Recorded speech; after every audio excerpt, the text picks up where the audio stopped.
یہاں ایک بات بیان فرمائی جو پہلے پاروں میں بھی چل رہی ہے۔ یہود و نصارہ کے جرائم بیان کیے ہیں، مختلف طریقوں سے دین پر حملہ کرنا اور دین کو مجروح کرنا، حضرت عیسیٰ علیہ السلام کو قتل کرنے کی کوشش کرنا، سازشیں کرنا، اور پھر یہ بتایا کہ انہیں کوششیں کی ہیں، سازشیں کی ہیں مگر ناکام رہے ہیں۔ اور اسی طرح ان میں سے نصارہ کا جو عقیدہ تھا، عیسائیوں کا، اس کا ذکر کیا ہے کہ وہ عقیدہ تثلیث کے قائل تھے، ثالث الثلاثہ۔ وہ کہتے ہیں عیسیٰ علیہ السلام بھی تین میں سے ایک خدا ہے، روح القدس خدا ہیں، اللہ تعالیٰ خدا ہیں، عیسیٰ علیہ السلام خدا ہے، تین کا مجموعہ خدا ہے۔ مختلف ان کے ذہان تھے، بہرحال عقیدہ تثلیث ہے، تو اس کا اللہ تعالیٰ نے باطل ہونا اور غلط ہونا بیان فرمایا۔ سورۃ المائدہ، المائدہ کہتے ہیں عربی میں دسترخوان کو، چونکہ اس میں ذکر ہے اس بات کا کہ عیسیٰ علیہ السلام نے اللہ تعالیٰ سے دعا مانگی تھی کہ یا اللہ مائدہ یعنی دسترخوان آسمان سے نازل فرما، اس لیے سورت کا نام ہی سورۃ المائدہ ہے۔ اس میں اللہ تعالیٰ نے حلال اور حرام چیزوں کا قدر تفصیل کے ساتھ ذکر فرمایا ہے، حکم دیا ہے عہد کو پورا کرو، وعدوں کو پورا کرو، معاملات کو ٹھیک رکھو۔ جو حرام چیزیں ہیں، مردار ہے،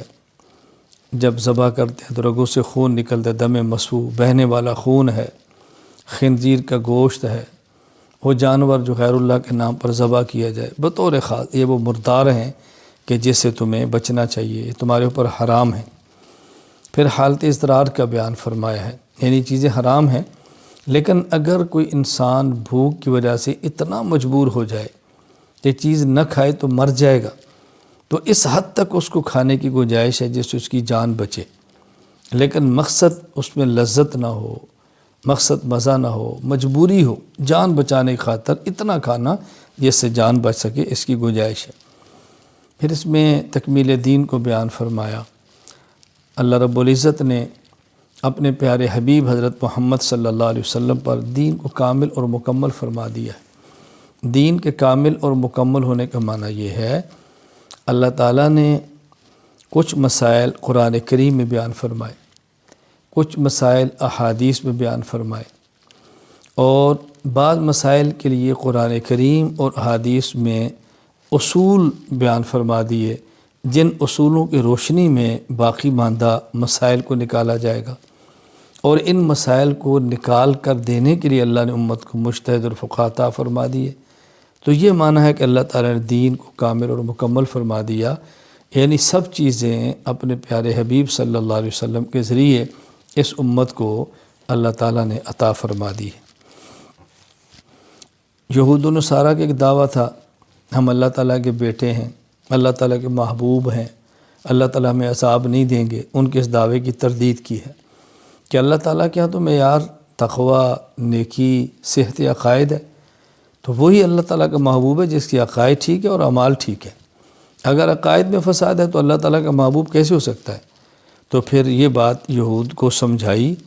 کہ یہ بات تمہاری غلط ہے اور تمہارا دعویٰ باطل ہے، اور اس میں ہمیں سبق دیا گیا ہے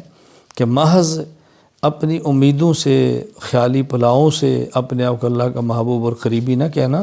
تیاری کرو، عقائد ٹھیک کرو، اعمال ٹھیک کرو، اور اس سے تم اللہ تعالیٰ کا محبوب بنو گے۔ پھر اس بارے میں حضرت آدم علیہ السلام کے دو بیٹے حابیل اور قابیل کا ذکر فرمایا ہے، کیونکہ آدم علیہ السلام اور اماں حوا دنیا کے پہلے خامد اور بیوی ہیں، تو حضرت حوا کے پیٹ سے ایک بیٹی اور بیٹا پیدا ہوتا، پھر بیٹی اور بیٹا پیدا ہوتا، تو جو اکٹھے بیٹی اور بیٹا پیدا ہوتے ان کا آپس میں نکاح نہیں ہوتا تھا، بلکہ ایک پیٹ سے بیٹا، پھر بعد میں بیٹی، ایک پیٹ سے بیٹی، دوسرے پیٹ سے بیٹا، ان کا نکاح ہوتا۔ تو قابیل کے ساتھ جو بیٹی پیدا ہوئی وہ چاہتا تھا میرا اس سے نکاح ہو نہیں سکتا تھا، تو قابیل نے اس مقصد کے لیے حابیل کو قتل کر دیا۔ وہ واقعہ اللہ تعالیٰ نے یہاں بیان فرمایا، بڑی تفصیل کے ساتھ بیان فرمایا ہے۔ پھر ایک ہے چور، ایک ہے ڈاکو، ایک ہے باغی۔ اللہ تعالیٰ نے چھٹے پارے میں ڈاکوں اور باغیوں کی سزا کا ذکر فرمایا۔ بعض ایسے ہیں جن کو سولی پر چڑھا دینا چاہیے، بعضوں کے ہاتھ اور پاؤں کو مخالف جانب سے کاٹ دینا چاہیے۔ تو ان کی جو مختلف سزائیں تھیں وہ اللہ تعالیٰ نے بیان فرمائیں، اور پھر یہ بھی بیان فرمایا کہ ان سزاؤں کا بنیادی مقصد امت سے جرائم کو ختم کرنا ہے، یہ ایسی عبرت ان کو بنا دو کہ کوئی آدمی یہ گناہ اور جرم کرنے کی جرت نہ کرے۔ چھٹے پارے میں اسلامی قوانین اور حدود کو بیان فرمایا ہے، اس جرم کی یہ حد ہے، اس جرم کی یہ حد ہے۔ بعض جرائم کی حدود بیان کی ہے اور کہیں اللہ تعالیٰ نے ضابطے بیان فرما دی ہیں۔ قرآن کریم کو دوسری کتابوں پر اللہ تعالیٰ نے فضیلت عطا فرمائی ہے اور اس کا بھی یہاں چھٹے پارے میں ذکر فرما دی ہے۔ قرآن کریم باقی آسمان کی کتابوں سے افضل ہے۔ ایک تو اتنا کافی ہے کہ اللہ نے فرما دیا ہے، ہمارے آخری حبیب صلی اللہ علیہ وسلم پر نازل ہوئی ہے، لیکن وجہ بھی بیان فرما دی کہ اس میں عقائد، عبادات، اخلاقیات، معاشرات، معاملات، یہ پانچوں چیزیں موجود ہیں، اور جس طرح اس میں موجود ہیں اس طرح کسی آسمانی کتاب میں تفصیل کے ساتھ موجود نہیں ہے۔ لہذا قرآن کریم اس بنیاد پر باقی تمام آسمانی کتابوں سے اعلیٰ اور افضل ہے۔ پھر اللہ تعالیٰ نے کفار کے بارے میں بیان فرمایا کہ دیکھو کفار کی دوستی میں خطرات کتنے ہیں، نقصانات کتنے ہیں، یہ تمہارے ساتھ مخلص نہیں ہیں، ان سے یارانے مت رکھو، قلبی دوستی مت رکھو، اندر کا تعلق مت رکھو، تمہارا تعلق مسلمانوں سے ہونا چاہیے۔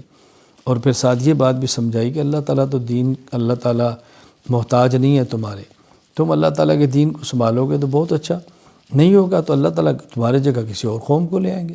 اللہ ان سے پیار کریں گے، وہ اللہ سے پیار کریں گے، اللہ کے راستے میں جہاد کریں گے، کسی ملامت کرنے والے کی ملامت سے ڈریں گے بھی نہیں، اور وہ لوگ